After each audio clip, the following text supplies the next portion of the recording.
एक क्वेश्चन आया था 2018 में जीएस पेपर 1 में। नीली क्रांति को परिभाषित करते हुए भारत में मत्स्य पालन की समस्याओं और रणनीतियों को समझाइए। सबसे पहले मैं बताना चाहूँगा कि ब्लू रिवॉल्यूशन क्या होता है, ये बताना है। उसके बाद इसमें समस्याएं क्या क्या हैं और इसमें इन समस्याओं को से निपटने के लिए गवर्नमेंट की तरफ से क्या क्या रणनीतियाँ अपनाई गई हैं, इसमें बताना है।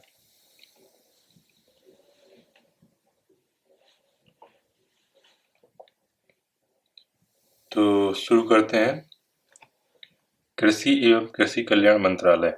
तो जब भी मंत्रालय का नाम लिखें या किसी इंस्टीट्यूट का नाम लिखें तो हमें उसको अंडरलाइन जरूर करना है, मेंशन करना है उसको।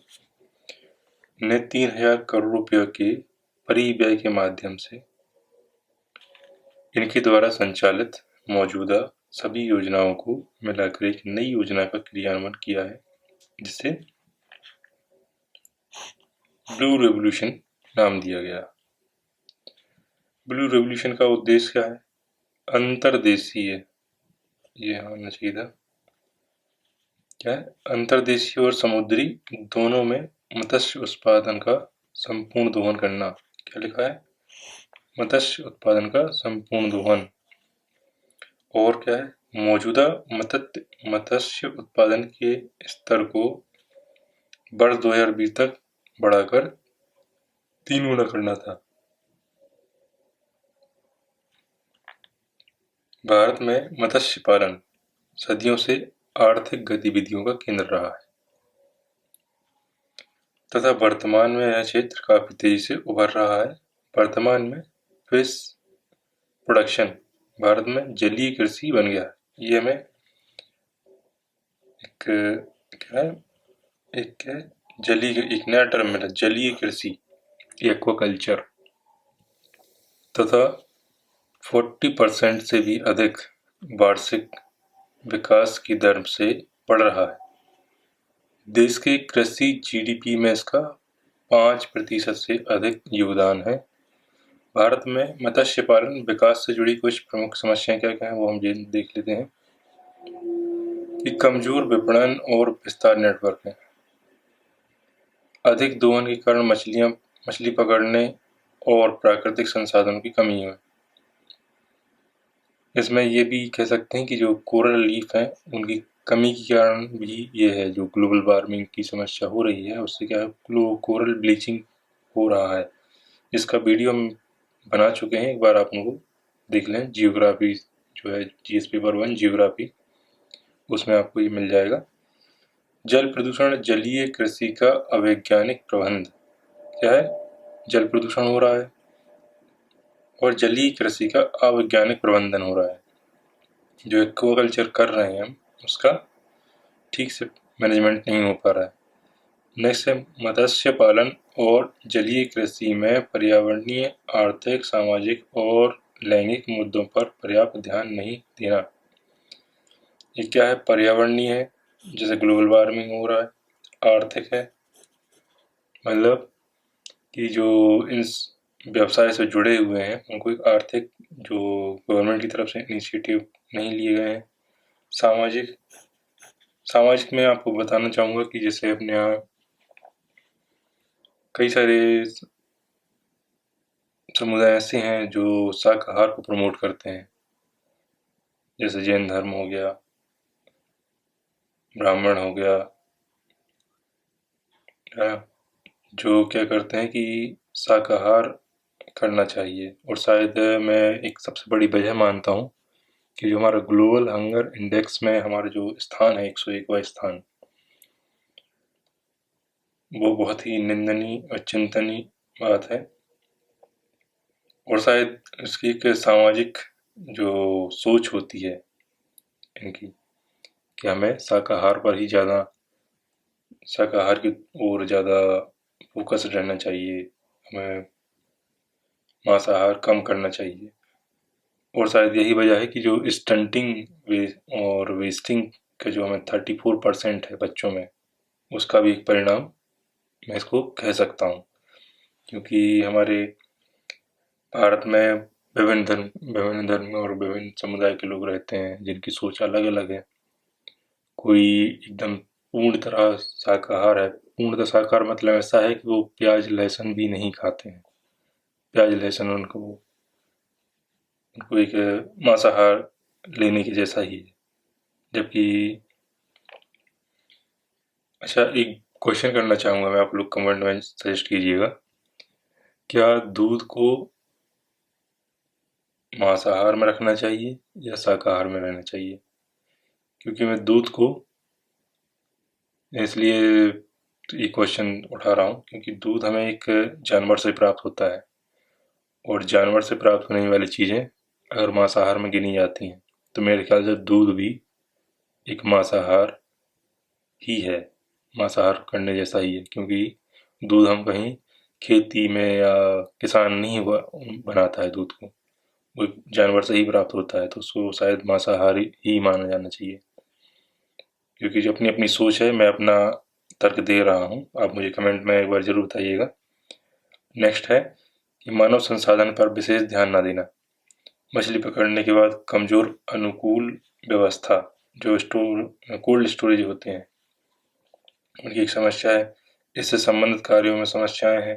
इस क्षेत्र में विद्यमान समस्याओं के लिए निम्न रणनीतियां अपनाई जा सकती हैं। क्या क्या है? क्या क्या रणनीतियां अपनाई जा सकती हैं? परिवहन सुविधा, ट्रांसपोर्टेशन हमारे यहाँ उतना फास्ट नहीं है। कोल्ड स्टोरेज, कोल्ड स्टोरेज की बहुत भारी कमी है। प्रसंस्करण सुविधा, जैसे इंफ्रास्ट्रक्चर विकास को बढ़ावा दिया जाना चाहिए, जिसमें कोल्ड स्टोरेज का बनाना मेरे ख्याल से ज़्यादा उचित रहेगा। क्योंकि फिश जो है एक पेरिशेबल फूड आइटम है, या पेरिशेबल फूड प्रोडक्शन है, जो क्या है बहुत जल्दी ख़राब हो जाता है। क्योंकि उसमें जो फिश में जो बैक्टीरिया होते हैं वो उस फिश को अंदर से ख़राब करना शुरू कर देते हैं जैसे ही वो खत्म होती है। मत्स्य पालन को नई तकनीक से बढ़ाना, फिश प्रोडक्शन का उचित लाभ लेने हेतु प्रौद्योगिकी का विकास करना, कृषकों को संकर मत्स्य बीज की सुविधा, व्यापक मत्स्य नीति तथा बीमा का प्रावधान करना। नेक्स्ट, और ये सब क्या है? अंतर्देशीय जल कृषि तथा समुद्री मत्स्य पालन में सुधार की काफी संभावना है। निश्चित रूप से हम कह सकते हैं कि ब्लू रेवोल्यूशन का उद्देश्य भारत में मत्स्य पालन को एक नई ऊंचाई पर ले जाना है। मैं ऐसी उम्मीद करता हूँ कि आपको ये ब्लू रेवोल्यूशन को लेकर जो आंसर हमने लिखा है वो आपको पसंद आया होगा। तो आप इस वीडियो को लाइक कीजिएगा और बताइएगा जो मैंने आपको पूछा है, क्या इससे ग्लोबल हंगर इंडेक्स में जो हमारा गिरता हुआ आंकड़ा, मतलब गिरती हुई जो रैंक है, क्या वो उसमें हम बढ़ा सकते हैं अगर हमारी थोड़ी सी सामाजिक और जो एक मानसिकता है शाकाहार और मांसाहार को लेकर? हाँ, कह सकते हैं कि मांसाहार करना उचित नहीं है, क्योंकि ये हमारे जो वाटर कंजप्शन होता है, जो अगर आंका जाए कि 1 किलो मांस बनाने में कितना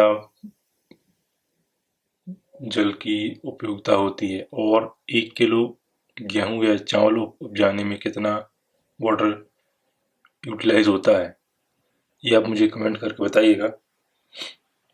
क्योंकि जहाँ तक मुझे पता है कि अगर 1 किलो चावल उत्पादन करते हैं तो तकरीबन 3000 से भी अधिक 3000 लीटर वाटर की नीड रहती है। वहीं अगर 1 किलो मांस की बात करें, मीट उत्पादन की बात करें, मीट प्रोडक्शन की बात करें, तो तकरीबन यही आंकड़ा 10,000 लीटर पर पहुंच जाता है। और जब हम ये ट्रांसपोर्ट करते हैं तो उसमें एक नया टर्म आता है कि वाटर एक्सपोर्ट, मतलब हमने इंडिया का वाटर एक्सपोर्ट कर रहे हैं अगर अब वाटर के कॉन्सेप्ट में देखा जाए तो। वाटर को अगर कंसर्व करें तो हम कह सकते हैं कि 3000 लीटर हम एक्सपोर्ट कर दिए। मान लो हमने राइस को एक्सपोर्ट किया या मीट को एक्सपोर्ट किया, इट मीन्स इनडायरेक्टली हम क्या कर रहे हैं, अपना वाटर जो है उसको एक्सपोर्ट कर रहे हैं। तो आई होप आपको ये आंसर पसंद आया होगा, और कमेंट में बताइएगा कि इसमें हम क्या क्या करेक्शन कर सकते हैं और क्या क्या चीज़ें में ऐड कर सकते हैं। और फ्यूचर में जो भी इसमें अपडेट आएगा या इसके रिगार्डिंग जो भी अपडेट आएगा ब्लू रेवोल्यूशन से रिगार्डिंग, उसको हम इसमें बाद में आपको बता दिया जाएगा इसमें क्या क्या सुधार किए जा सकते हैं। और मैं आपको एक लिंक शेयर करूंगा इसमें जो पटना यूनिवर्सिटी .ac.in पर अवेलेबल है, उसमें भी आपको ब्लू रेवोल्यूशन के बारे में बहुत अच्छी जानकारी दी गई है। और डिपार्टमेंट ऑफ फिशरीज में भी आपको ये सब चीज़ें इजीली अवेलेबल हो जाएंगी। तो मैं आपको एक दोनों के लिंक से शेयर कर दूंगा इसी के बाद। तो देखने के लिए धन्यवाद। मिलते हैं नेक्स्ट क्वेश्चन क्या है। नेक्स्ट क्वेश्चन है, भारत में डिप्लीटिंग ग्राउंड वाटर संसाधनों का आदर्श समाधान जल संरक्षण प्रणाली है। तो हमें क्या बताना है, जल संरक्षण प्रणाली बतानी है। शहरी क्षेत्रों में इसको किस प्रकार से प्रभावी बनाया जा सकता है ये बताना है। तो शुरू करते हैं बिना समय गवाए हुए। विश्व में ग्राउंड वाटर का सबसे अधिक उपयोगकर्ता देश है कौन? भारत। ये आपको 2020 में एक मासिक पत्रिका आती है जिसका नाम है डाउन टू अर्थ, उसमें वाटर से रिलेटेड और डिजर्टिफिकेशन से उसका एक टाइटल है, थीम है डिजर्टिफिकेशन। उसमें आपको ये मिल जाएगा, इसका पूरा डिटेल ही दिया है कि भारत में जो डिप्लीटिंग ग्राउंड वाटर है वो क्यों हो रहा है, उसमें क्या क्या समस्याएं हैं, उसमें समाधान क्या करने चाहिए, और कहीं कहीं पर कौन कौन से ऐसे इंडिया में ऐसे गांव हैं जहाँ पर ये वाटर डिप्लीटिंग को और जो रेन वाटर है उसको यूज़ किया जा रहा है, किस तरह से यूज़ करते हैं मैं अभी आपको आगे बताऊंगा।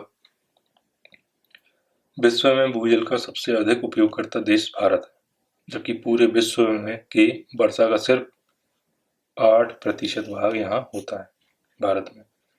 भारत में 90% से अधिक ग्रामीण जल आपूर्ति, कितना? 90% से अधिक जल आपूर्ति और 50% से अधिक शहरी जल आपूर्ति भूजल से प्राप्त होती है। केंद्रीय भूजल बोर्ड, जब भी आप किसी डिपार्टमेंट का नाम लिखें तो मैंने आपको बोला ही है कि उसको मेंशन जरूर करना है, अंडरलाइन करना है।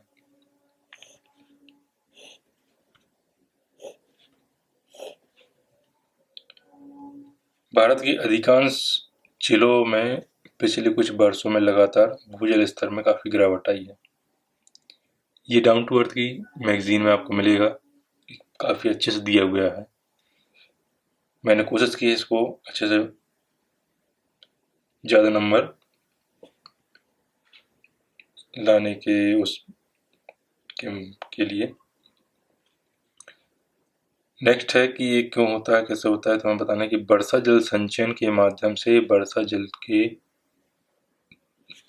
जल को कृत्रिम रूप से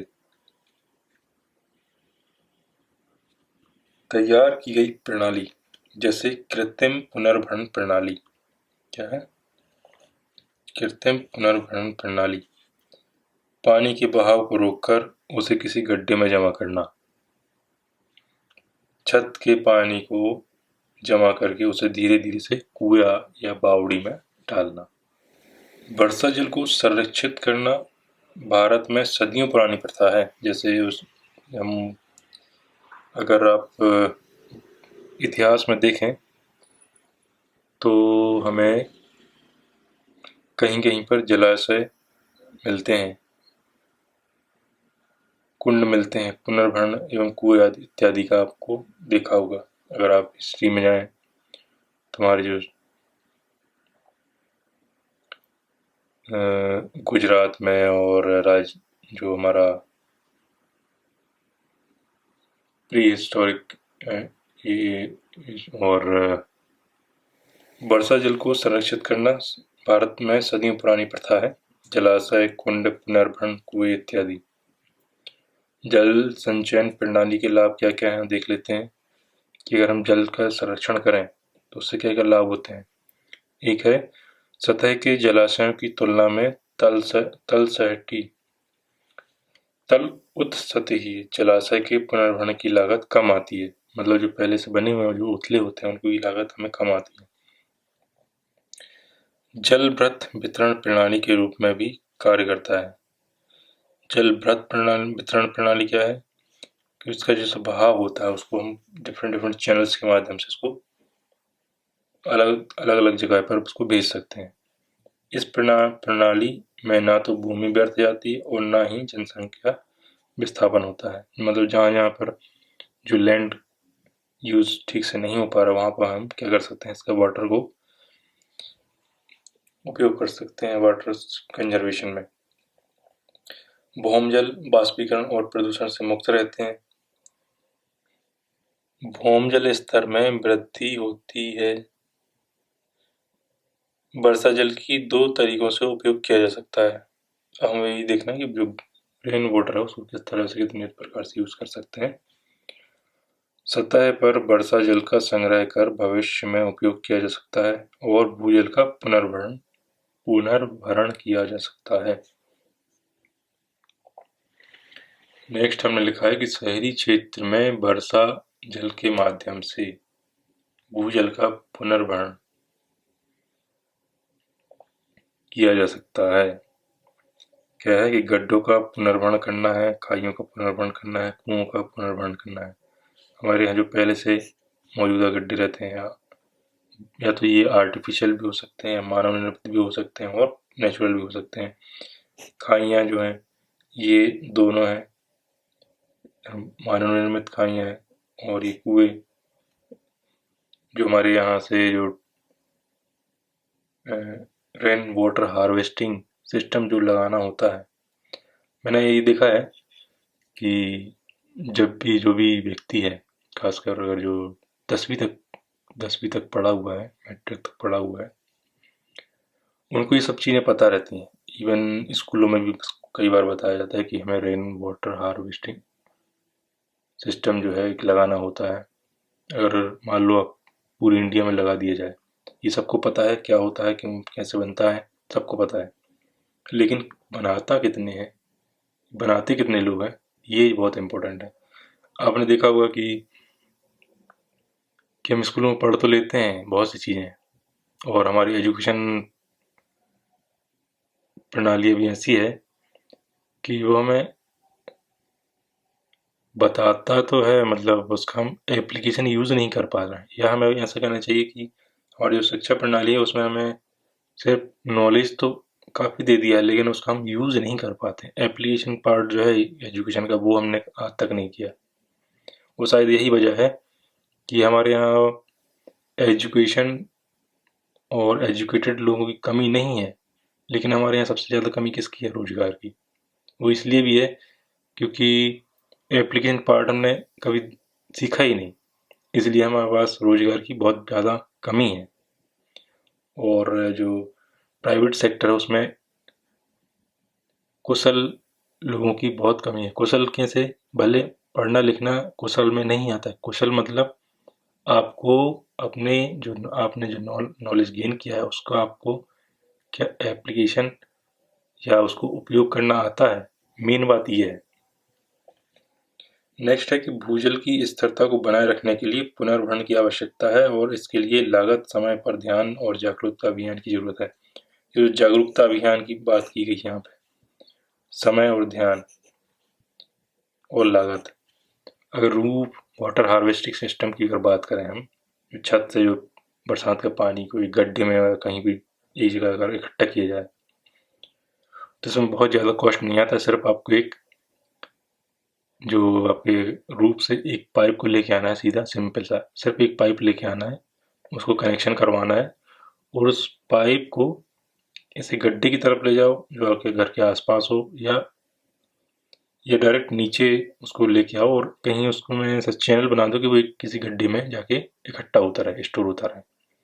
इससे वो ये ग्राउंड वाटर है उसकी भरपाई होगी, पुनर्भरण होगा, जो गड्ढों का पुनर्भरण ऊपर देखा, ये हो जाएगा।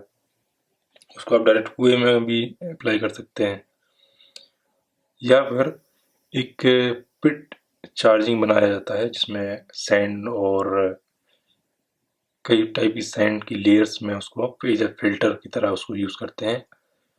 जैसे 6 फीट का गड्ढा खोदा, 6 फीट का गहरा गड्ढा खोदा, 8 फीट का चौड़ा गड्ढा खोदा, उसको में कई सारी सैंड्स की लेयर बना के उसमें भी हम डायरेक्ट इस पाइप को जोड़ सकते हैं, ताकि क्या हो कि जो पानी आता है वो डायरेक्ट उस सैंड से फिल्टर होके पर्टिकुलेट होके ग्राउंड के अंदर जाता रहे, ताकि हमारा जो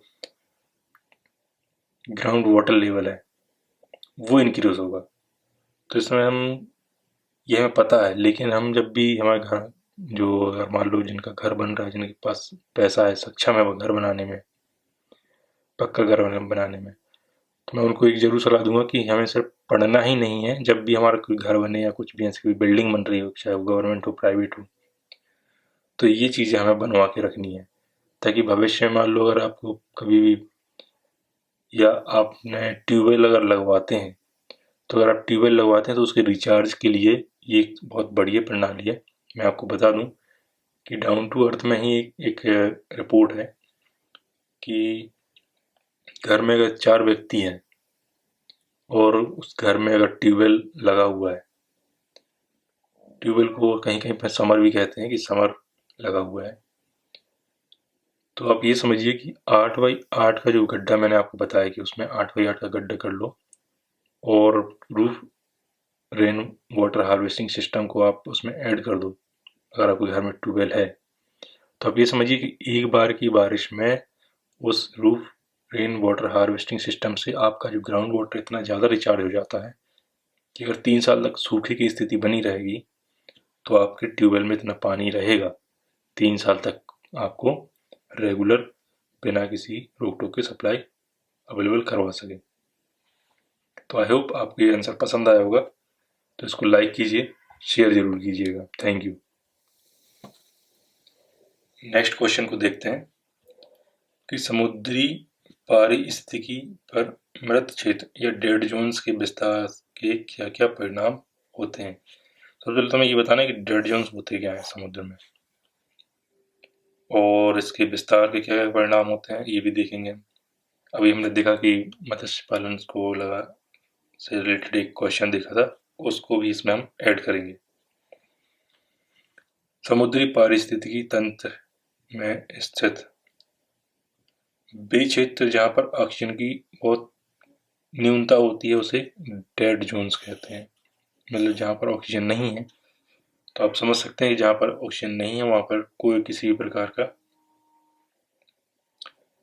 जीव जंतु का होना एक मतलब ना होना उस क्षेत्र में, उससे भी हम कह सकते हैं कि यहाँ पर ये डेड जोन बना हुआ है। यहाँ हाइपो ऑक्साइड परिस्थितियाँ मौजूद रहती हैं, क्योंकि यहाँ पर ऑक्सीजन की कमी है, इसलिए हाइपो ऑक्साइड परिस्थितियाँ मौजूद रहती हैं, जिस कारण यहाँ मौजूद जैविक संसाधन की मृत्यु हो जाती है। जैविक संसाधनों की मृत्यु हो जाती है और कुछ परिस्थितियों में भी जीवित रह जाते हैं। इट मीन्स कि हाइपो ऑक्साइड कंडीशन में भी कुछ चीज़ यहाँ पर कुछ जीव जीवित रह जाते हैं, उनको हम देखेंगे।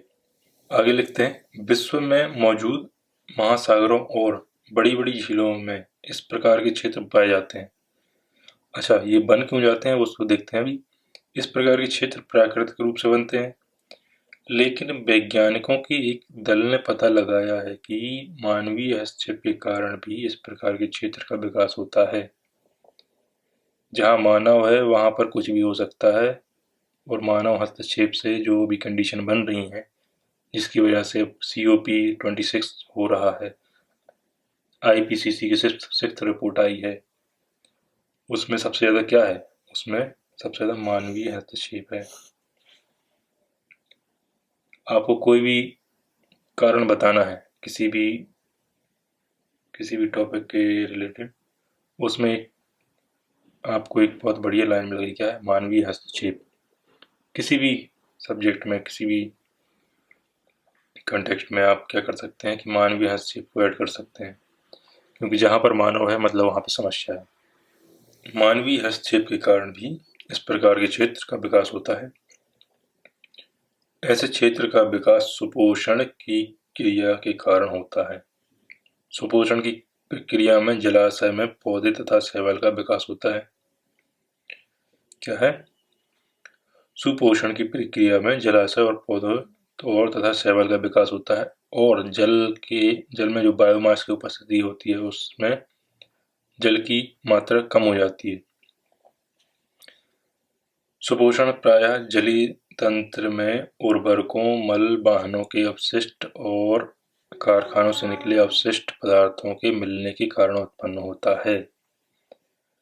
ये यहाँ पे मैं क्या बता रहा हूँ आपको, अगर आपने एक टर्म सुनी होगी बायोलॉजिकल ऑक्सीजन डिमांड, अगर साइंस में आपने पढ़ा होगा बायोलॉजिकल ऑक्सीजन डिमांड, उसको मैंने यहाँ पर बताया है कि मानव हस्तक्षेप के कारण क्या क्या हो रहा है, जलीय तंत्र में उर्वरक, मल, वाहनों के अपशिष्ट और कारखानों से निकलने वाले अपशिष्ट पदार्थ को उसमें ऐड किया जा रहा है।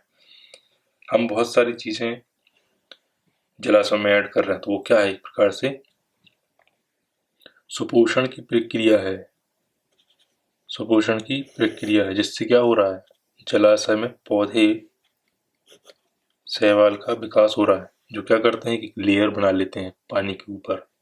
जब पानी के ऊपर एक लेयर बन जाएगी तो होगा क्या कि जो सनलाइट जो बेंथिक जोन में आनी चाहिए या लिम्नेटिक जोन में आनी चाहिए वो प्रॉपर तरीके से नहीं आ पाती है। लिम्नेटिक और बेंथिक जोन क्या होते हैं, आपको साइंस वाले पोर्शन आपको मिलेंगे। लिटोरल जोन क्या होता है, लिम्नेटिक जोन क्या होता है, एक पॉन्ड आप बनाइए, उसमें limnetic zone, littoral zone, benthic zone क्या क्या होते हैं, कहाँ कहाँ पाए जाते हैं, कितनी डेप्थ में होते हैं, ये आप मुझे कमेंट करके बताइएगा। और बायोलॉजिकल ऑक्सीजन डिमांड क्या होती है, जो मैंने आपको बताया उससे ये उत्पन्न होते हैं। 1960 के बाद मृत क्षेत्रों का विस्तार काफी तेजी से हुआ है। क्यों हुआ है? क्योंकि मानवीय हस्तक्षेप सबसे ज्यादा जितना ज्यादा बढ़ा है वहां पर ये कंडीशन देखने को मिल रही है। यह समुद्री पारिस्थितिकी तंत्र के लिए गंभीर खतरा है और इसके निम्नलिखित परिणाम हो सकते हैं। क्या क्या हो सकते हैं? जलीय जीवों की मृत्यु के कारण जलीय जैव विविधता में कमी आई है। जो जीव बच जाएंगे उनकी प्रजनन क्षमता में कमी आएगी और जिससे उनका जन्म होगा और उनका विकास बहुत धीमी गति से होगा। इस क्षेत्र के विस्तार में प्रवाल भित्तियां का विनाश होगा। प्रवाल भित्तियों से मतलब कोरल रीफ्स। कोरल रीफ्स को लगा से रिलेटेड एक क्वेश्चन हम जीएस पेपर 1 हैशटैग जियोग्राफी में कर चुके हैं, आप उसको एक बार देख लीजिएगा। का विनाश होगा जिसके फलस्वरूप समुद्री लहरें तेजी से महाद्वीप के समुद्री किनारे से टकराएंगी, जिससे क्या होगा कि जो हमारा कोस्टल एरिया है उसका क्षरण हो सकता है, समुद्री किनारे का क्षरण हो सकता है। इस क्षेत्र में मौजूद जैव विविधता पर निर्भर आबादी पर नकारात्मक प्रभाव पड़ेगा। ये तो कोई बताने वाली बात नहीं, ये तो होना ही है। मछलियों की संख्या में काफी कमी आएगी और मछलियों की संख्या में काफी कमी क्यों आएगी? क्योंकि हम जो प्रवाल भित्ति वाला क्वेश्चन किया उसमें आंसर में आपने देखा होगा और उससे रिलेटेड हमने आपको एक आर्टिकल भी दिया था। उसमें लिखा था कि प्रवाल भित्तियां समुद्र का सिर्फ 0.1% ही हैं, लेकिन ये 0.1% की जो कोरल रीफ्स हैं उसमें तो मछलियों का और जो मेराइन इकोसिस्टम, मराइन बायोडाइवर्सिटी होती है उसका 40% ये उसको शेल्टर प्रोवाइड कराते हैं, इसमें जिसमें मछलियां भी शामिल होती हैं। तो मछलियों की संख्या में काफी कमी आएगी अगर प्रवाल भित्तियां खत्म हो जाएंगी। खाद्य श्रृंखला बाधित होगी जिसके कारण बहुत से प्राणी लुप्त हो जाएंगे। जो भी प्राणियों का विलुप्तीकरण चल रहा है वो शायद इसलिए चल रहा है क्योंकि उनको बस उनकी खाद्य श्रृंखला में बाधा उत्पन्न हुई है। क्योंकि जो ह्यूमन हस्तक्षेप है, मानवीय हस्तक्षेप, एंथ्रोपोजेनिक एक्टिविटीज, उससे क्या है कि हमने कई सारे जानवरों को शिकार किया, कई सारे ऐसी एक्टिविटीज़ की कि हमने वहाँ के उनके जो हैबिटाट है उसको ख़त्म कर दिया, जिससे हो ये रहा है कि जो फूड चेन में जो एनिमल एक दूसरे एनिमल पर डिपेंड रहता है वो वहाँ से चला गया, तो जो उस पर डिपेंडेंट एनिमल था अब उसको खाने की बहुत बड़ी समस्या हुई, जिससे क्या है वो विलुप्ति की कगार पे आ गया है। आई होप आपको ये डेड जोन से रिलेटेड एक क्वेश्चन का आंसर आपको पसंद आया होगा, तो इस चैनल को सब्सक्राइब करना ना भूलें और इस वीडियो को लाइक करना ना भूलें। मिलते हैं नेक्स्ट क्वेश्चन को, देखते हैं क्या है। नेक्स्ट क्वेश्चन है मेंटल प्लूम क्या होता है और प्लेट टेक्टोनिक में इसकी भूमिका क्या है। प्लेट विवर्तन की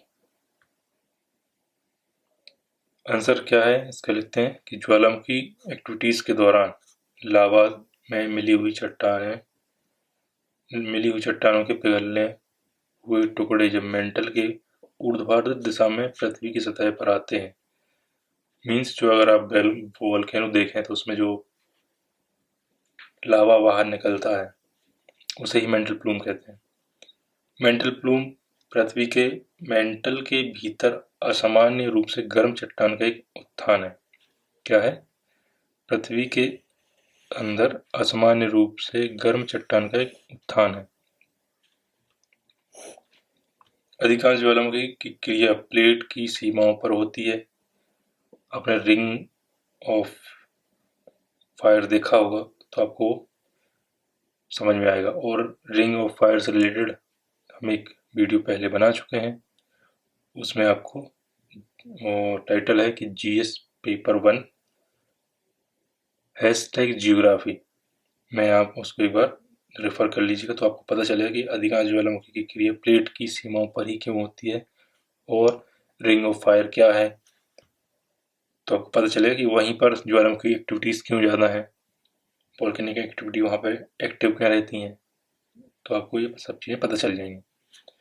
जहाँ दो प्लेट आपस में मिलती हैं, कुछ ज्वालामुखी की क्रिया प्लेटों के मध्य में होती है, जो मैं आपको बताया उसको एक बार रेफर करेंगे तो आपको पता चलेगा, और उसका आप यहाँ उदाहरण भी दे सकते हैं रिंग ऑफ फायर कि वो कहाँ कहाँ पर है। आप बताइए मुझे कमेंट में कि रिंग ऑफ फायर कितने कॉन्टिनेंट तक फैली है, किन कॉन्टिनेंट में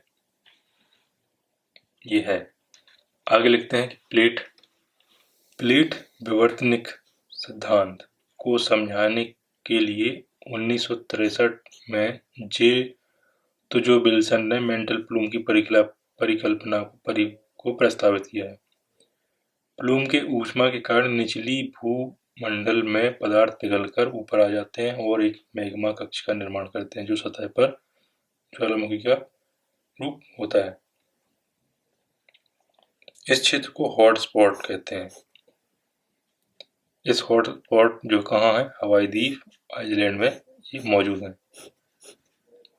मेंटल प्लूम की परिकल्पना ज्वालामुखी श्रृंखला के निर्माण, विकास और विशाल महाद्वीप के विस्थापन, सक्रिय स्थानांतरण, महाद्वीपों में सक्रिय व निष्क्रिय ज्वालामुखी में अंतर का कारण, समुद्री व महाद्वीपीय प्लेटों के किनारों पर ज्वालामुखी श्रृंखलाओं की उत्पत्ति को समझने में उपयोगी है।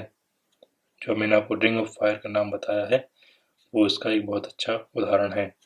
यद्यपि मेंटल प्लूम के प्रमाण काफी हद तक पारिस्थितिकी जन्य है, लेकिन अभी भी प्लेट विवर्तनिकी की क्रियाओं को समझने में एक महत्वपूर्ण भूमिका निभाता है। तो रिंग ऑफ फायर के बारे में जो मैंने आपको बात बोली है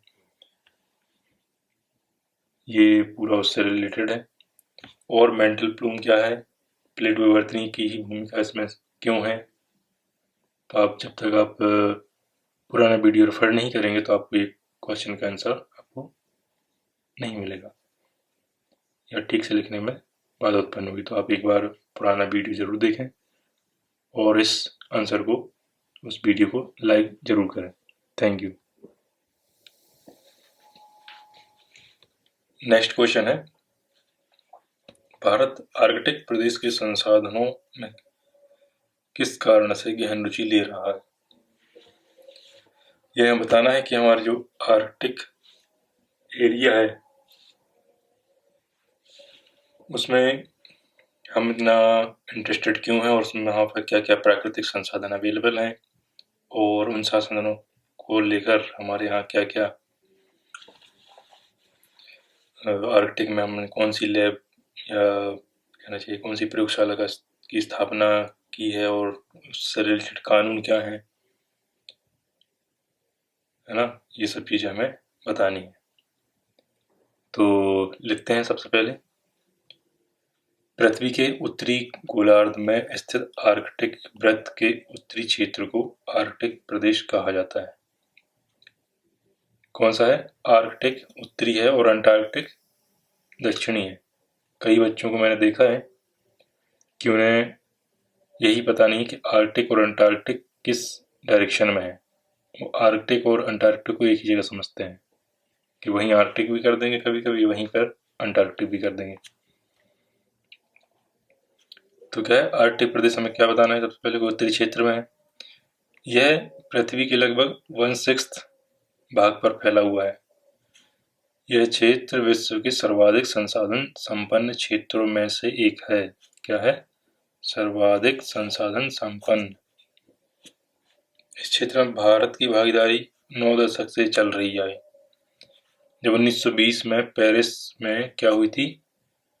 स्वालबाई संधि हुई थी, स्वालबाई ट्रीटी पर हस्ताक्षर किए गए। कब? 1920 में। ये ध्यान रखना, किस समय की बात मैं कर रहा हूँ, 1920 का समय। अंतरराष्ट्रीय आर्कटिक परिषद 8 देशों का एक समूह है जिसमें भारत एक पर्यवेक्षक राष्ट्र है। यहाँ विश्व के लगभग 10 से 20% कितना? 10 से 20% पेट्रोलियम मटेरियल है। लगभग 30% प्राकृतिक गैस है। यहाँ खनिज संसाधन जैसे कॉपर, निकल, गोल्ड, यूरेनियम, टंगस्टन, कोल प्रचुर मात्रा में मौजूद है। इस क्षेत्र में फिश प्रोडक्शन भी काफी हद तक है, मतलब काफी ज्यादा फिश प्रोडक्शन यहाँ पे हो सकता है। भारत में खनिज संसाधन सीमित है, लेकिन भारत की जनसंख्या लगातार बढ़ रही है। क्या है? सीमित संसाधन लेकिन बढ़ती लगातार जनसंख्या। और बढ़ते हुए शहरीकरण और लगातार बढ़ती जनसंख्या के क्या क्या दुष्प्रभाव और परिणाम हो सकते हैं? भारत में खनिज संसाधन सीमित है, लेकिन भारत की जनसंख्या बढ़ रही है। मतलब सीमित संसाधन और बढ़ती जनसंख्या से रिलेटेड एक हम क्वेश्चन पहले कर चुके हैं पिछले वीडियो में, शायद आप उसको एक बार जरूर देखें। उसमें आपको कोरल ब्लीचिंग या प्रवाल भित्ति का चरण, इन सब से रिलेटेड वो क्वेश्चन भी आपको उसी में मिल जाएंगे। ठीक है। इस जनसंख्या की जरूरतों को पूरा करना एक चुनौतीपूर्ण कार्य है। क्या है? जनसंख्या की जरूरतों को पूरा करना एक चुनौतीपूर्ण कार्य है। भारत का आयात दिन प्रतिदिन बढ़ता जा रहा है और इसे कम करने के लिए भारत को खनिज संसाधनों के नए स्रोतों की तलाश, नए क्षेत्र की तलाश को करना होगा। ऐसे में आर्कटिक प्रदेश भारत को एक विकल्प के रूप में दिखाई देता है। क्या है? संसाधन की खोज और संसाधन की जो डिपेंडेंसी है हमारे यहाँ, उसको कम करने के लिए क्या है, आर्कटिक प्रदेश की ओर हम इंटरेस्टेड हैं। जो हमने क्वेश्चन लिखा है ना कि भारत आर्कटिक प्रदेश के संसाधनों में किस कारण गहन रुचि ले रहा है, तो गहन रुचि लेने का कारण क्या है?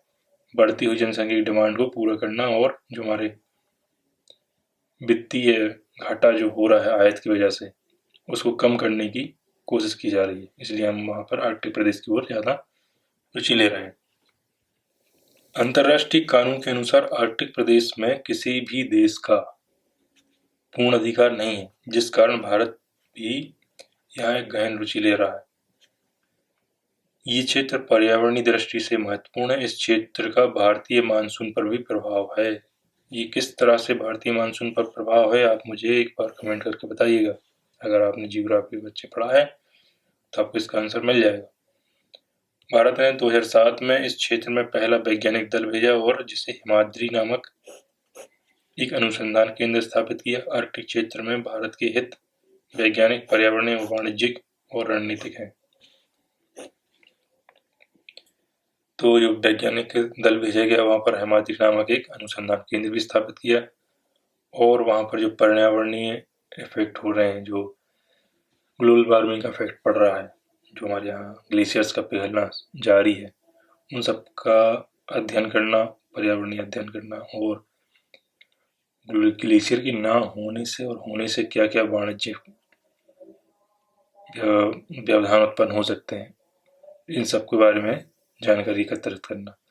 आई होप आपको ये भारत का आर्कटिक प्रदेश के संसाधनों पर जो गहन रुचि ले रहा है, इसका आंसर पसंद आया होगा, तो इस वीडियो को लाइक कीजिएगा।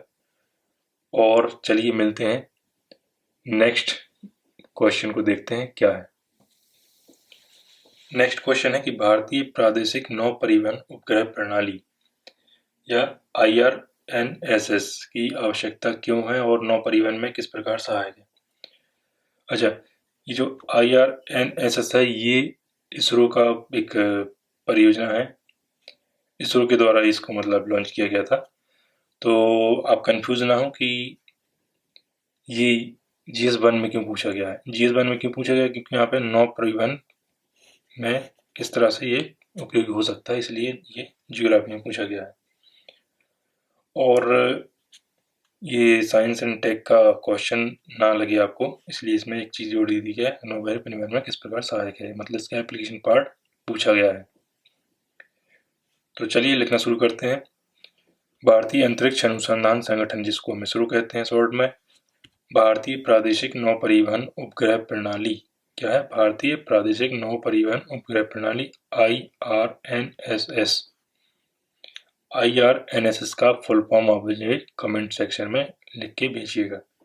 परियोजना के तहत जियो सिंक्रोनस अर्थ ऑर्बिट और जियो सिंक्रोनस ऑर्बिट। अच्छा, आपको ये बताना है जियो सिंक्रोनस अर्थ ऑर्बिट क्या है और जियो सिंक्रोनस ऑर्बिट क्या है, इसके बारे में आप मुझे कमेंट में जरूर बताइए। मैं अंतरिक्ष यान तथा अत्याधुनिक तकनीक का उपयोग करके एक नौ परिवहन उपग्रह प्रणाली स्थापित कर रहा है। इसे स्थापित करने से नौ परिवहन प्रणाली मजबूत होगी, जो परिवहनों तथा उनकी सही स्थिति की जानकारी देगा। इस प्रणाली से आम आदमी की जिंदगी को सुधारने में मदद मिलेगी और सैन्य गतिविधियों, आंतरिक सुरक्षा, आतंकवाद रोधी उपायों में सहायक होगा। इसका एप्लीकेशन, मेजर एप्लीकेशन देखो क्या है कि लाइवलीहुड इम्प्रूवमेंट, सैन्य गतिविधियां, internal security, terrorism, anti terrorism में सहायता होगी।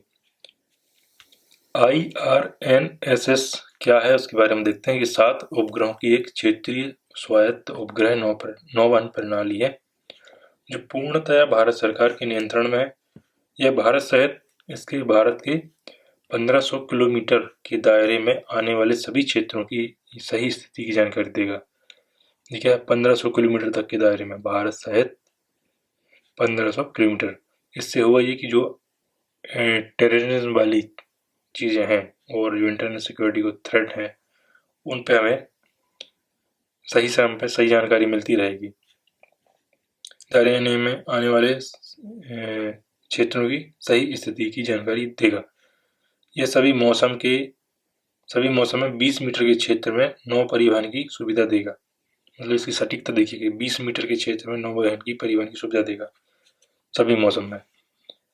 निम्नलिखित कारणों से IRNSS की आवश्यकता है। कैसे है? स्थलीय, हवाई और समुद्री नौ परिवहन में इसकी भूमिका है। आपदा प्रबंधन, आपदा प्रबंधन में जो हम हवाई सर्वेक्षण किया जाता है हमारे मंत्रियों के द्वारा, वो हवाई सर्वेक्षण करने में जो खर्च आता है, आप ये समझिए कि उसका खर्च लाखों में आता है। जो हवाई सर्वेक्षण किया जाता है किसी भी आपदा में, उस खर्च को बचाया जा सकता है। कैसे बचाया जा सकता है कि अगर हम IRNSS की अगर लाइव फुटेज को अगर देखें तो, और हवाई सर्वेक्षण करना और लाइव फुटेज को देखना में काफ़ी अंतर होता है। लाइव फुटेज आप घर बैठे आराम से देख सकते हैं कि लैपटॉप में या कंप्यूटर की मदद से। इसमें आपका मुश्किल से कुछ रुपए का डेटा ही खत्म होगा, और इसकी खासियत ये है कि एक ज़मीन से एक निश्चित दूरी तक आपको क्लियर इमेज दे सकता है। देखो आप एक हेलीकॉप्टर में बैठ के जो हमारे मंत्रीगण और जो ये लोग हवाई सर्वेक्षण करते हैं आपदा में, और जो अधिकारीगण होते हैं जो आपदा प्रबंधन के नाम पे एक प्रकार से मनी वेस्टेज करते हैं बहुत ज़्यादा, उस पर कहीं ना कहीं इस पर लगाम लगाई जा सकती है और वो पैसे को हम कहीं अच्छी जगह यूज़ कर सकते हैं। आप खुद बताइए कि तकरीबन आप ये समझिए कि लाखों में जो 20-30 लाख रुपए जो खर्च होते हैं सिर्फ हेलीकॉप्टर से हवाई सर्वेक्षण करने में, अगर मान लो कहीं किसी क्षेत्र में आपदा आ गई है, बाढ़ आ गई है, कुछ हो गया है, उसको सिर्फ हवाई सर्वेक्षण करने के लिए मंत्री के द्वारा जो हवाई सर्वेक्षण किया जाता है 20 से 30 लाख रुपए खर्च हो जाते हैं। उस 20 से 30 लाख रुपए का कहाँ कहाँ उपयोग नहीं किया जा सकता है, मतलब कहाँ का उपयोग कर सकते हैं। कई सारी जगह है, स्कूल है, कॉलेज है, स्वास्थ्य सुविधाएं हैं, इन ना जाने कितनी सारी जगह उस पैसे को जो हम वेस्ट कर देते हैं उसको यूज़ कर सकते हैं। वाहनों की निगरानी तथा बेड़े का प्रबंधन, ड्राइवरों के लिए दृश्य आवाज़ परिवहन की सुविधा, जो हम जीपीएस और जो हमारा जीपीएस चलता है कारों वगैरह में, वो सही समय की जानकारी मिल सकती है जो आपदा प्रबंधन के लिए जरूरी है। मानचित्रण और भूगणितिक आंकड़ों को इकट्ठा करना, इससे भी हम आपदा प्रबंधन में काफ़ी हेल्पफुल हो सकता है। ये IRNSS की 7 उपग्रहों वाली इस प्रणाली को नाविक नाम दिया गया है। यह 5 मीटर तक की स्थिति सटीकता से वाले सभी उपयोगकर्ताओं को मानक स्थिति की जानकारी देगा, मतलब 5 मीटर के अंदर आपको एकदम सटीक जानकारी मिल जाएगी। चूंकि IRNSS केवल भारत और उसके आसपास के क्षेत्र का आवरण करता है, इसलिए इसे अमेरिकी जीपीएस प्रणाली की तुलना में अधिक सटीक माना जाता है। क्या है ये? अमेरिकी जीपीएस प्रणाली की तुलना में अधिक सटीक है। भारतीय नौ परिवहन प्रणाली जल्द ही पश्चिम के जीपीएस प्रणाली को चुनौती देगा। और जैसे ही ये कंप्लीट हो जाएगा, हमारा खुद का जीपीएस, इंडिया का खुद का जीपीएस प्रणाली शुरू हो जाएगी। आई होप आपको ये आंसर पसंद आया होगा, तो इसको लाइक कीजिएगा और इस वीडियो को शेयर जरूर कीजिएगा। मिलते हैं नेक्स्ट क्वेश्चन में, देखते हैं क्या है।